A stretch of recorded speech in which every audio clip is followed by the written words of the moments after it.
Namanya yang paling tua Muhammad Nur Erdiansah, yang kedua Muhammad Amirullah, yang ketiga Muhammad Khairullah ya.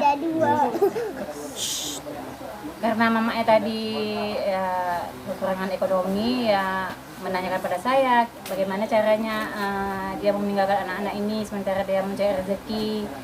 Dia bilang ya, saya bilang ya selama ini pun memang sama saya anak-anak kan. Sama saya biar aja kita coba dulu. Ada coba kemarin pergi ke Medan selama 2 bulan kan.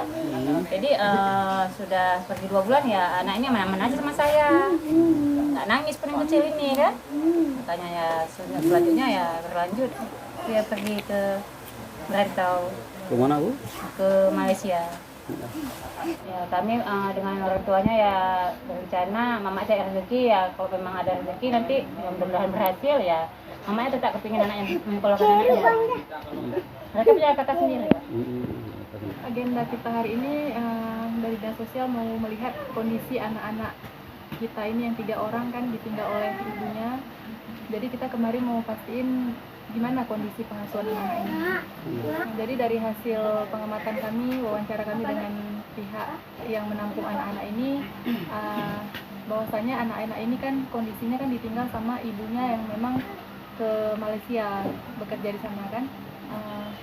Untuk sementara waktu memang pengasuhan sementara anak ini akan diasuh oleh orang tua pengganti dari apa yang Tuhan di sini kan.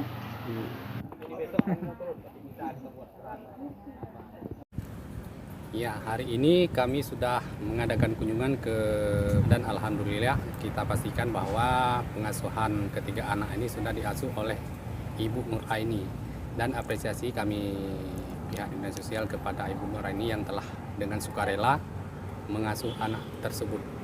Ya, posisi anak tersebut ya sekarang berarti dalam pengasuhan Ibu Nur Aini, dan kedepannya kita juga tadi sudah memastikan bahwa akan diberikan pendidikan dan juga pengasuhan secara layak.